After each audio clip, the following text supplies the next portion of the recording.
What's going on, everyone? Jeremy here from the Quartering, and I've been following the story with Truth Social, the various hit pieces written against it, and today Android refused to let the app on its platform.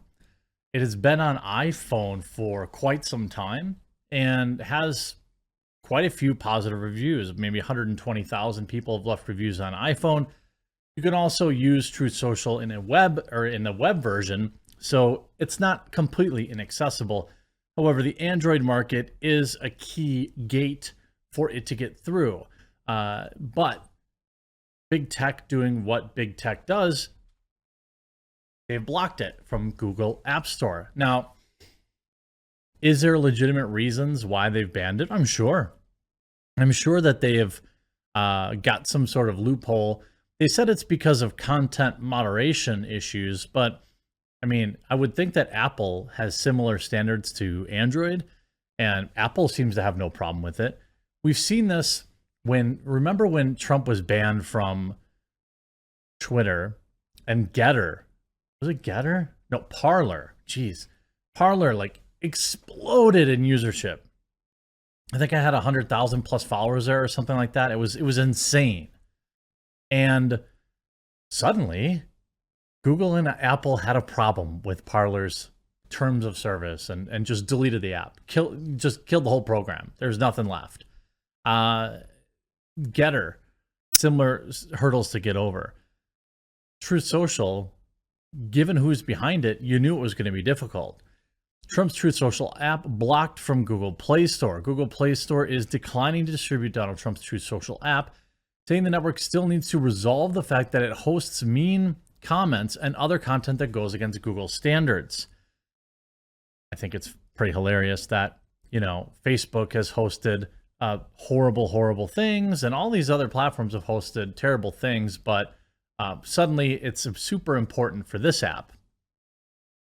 Google said it notified Truth Social of its violations and how to fix them on August 19th. Quote, having effective systems for moderating user-generated content is a condition of our terms of service for any app, a Google spokesperson said.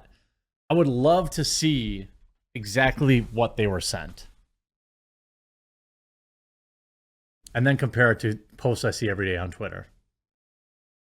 Trump Media and Technology Group said that Truth Social was family-friendly and a vibrant community, which has continuously worked in good faith with Google to ensure that Truth Social Android app complies with Google policies without compromising our promise to be a haven for free speech. It's far from a haven for free speech, but it is an alternative, which I'm satisfied with right now.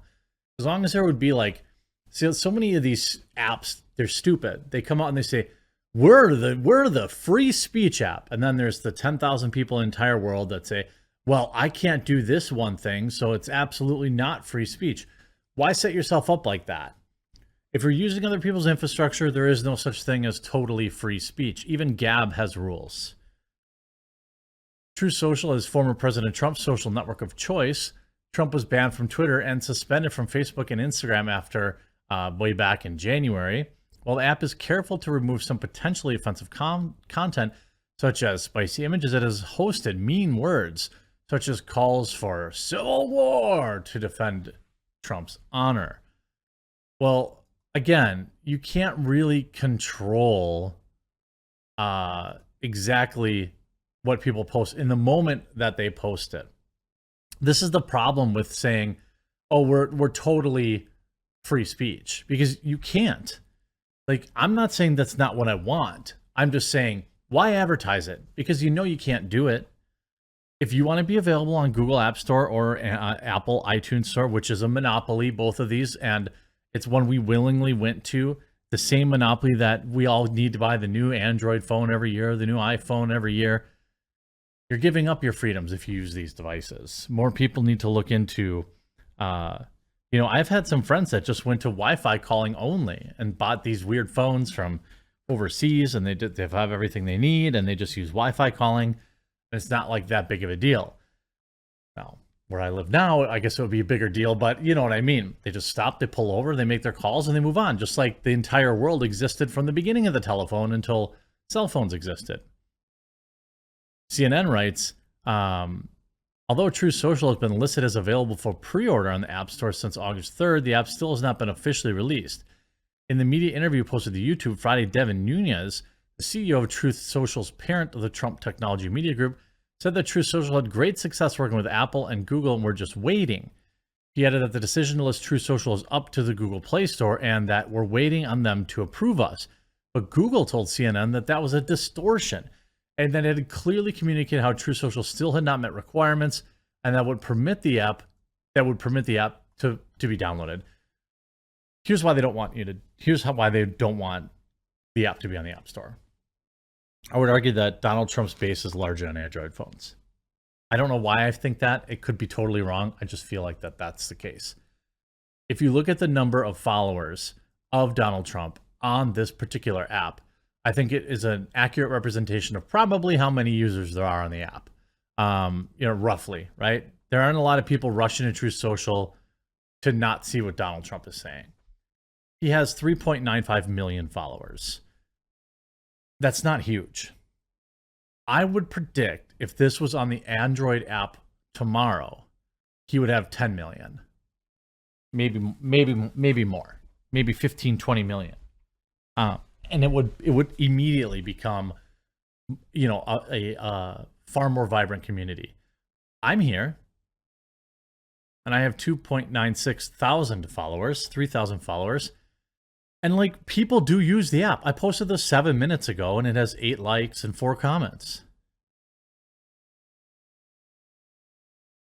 Like,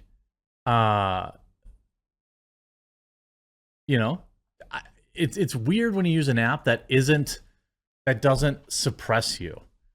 There are times that I could post something like hello, and that's, by the way, that's in 8 minutes. There are times that I could post something on Twitter where I allegedly have 200,000 followers and maybe get 20 likes on it. This is how it was when Parler exploded and my actual followers got to see my posts. This is why I'm always been, kind of pro. Bongino's probably pretty popular. 683,000 followers. And you can see, like, 683,000 followers is a good clip, but they get regularly pretty good interactions on their tweets. 3,000 likes, 600 retweets. Here's 1,000 likes, 1,000 likes. So, I mean, it depends, right? This is why I'm on Truth. I'm on Getter. I'm on Gab. I'm on whatever, everything. Because, wait, is this Dave Mustaine? Wow. Hasn't been active since May. This is kind of the thing, though. Whenever there's like a new social media or a prominent ban, everybody floods to these alt tech or new tech platforms, but then they immediately go back to the old ones. This is something that I've been really thinking about lately, about like just abandoning Twitter altogether. I think it would be a net positive for me. And if I just used my Gilded community, which is like an alternative to Discord, and like posted on Truth or Gab or something like that, I would actually hear from more of my viewers. Right now, when I use Twitter, it's like 50 comments from people that are replying to my question and 20 comments from people who are like, lol, this you? Or, oh, I hate you? Or, like, it's so cringe and frustrating to use Twitter. It's so toxic. There's that kind of pull of these sites, which can be a bit of an echo chamber, but the arguing is really what keeps people on platforms. So I just don't want I want people to use Truth. I want people to use Getter and Gab and these options, because all of these things help weaken Twitter, which is what I want. I want the monopolies that exist at Google and Apple, essentially, to go away. Now, a lot of people say, yeah, but you could just download an APK or you could do this or that. Yes, I can, and you probably can. But the 30 million people that followed Trump before, or 80, I think 80 million, like a huge chunk of those people aren't going to be able to do that. So the fact of the matter is there's a gatekeeper monopoly at the Android store and the iTunes store that needs to go away. This is just a fact. Otherwise, every potential competitor for Twitter or YouTube or TikTok or whatever it is always going to face massive resistance because that's what they do. They protect Twitter. They protect left-wing media sources, and they make it extremely hard for right-wing ones to be on the platform. And they say things like, oh, there's misinformation and there's this and that. It's all over Twitter and Facebook everywhere else. You know, you could even like Facebook, Twitter, YouTube, it's all full of it. It all exists on the App Store just fine. So I think they are selectively enforcing it against truth. Certainly, I think, you know, what's important for the platform is that it gets approved on Google Android, but we'll have to wait and see. I hope you enjoyed this video. We'll talk to you again real soon.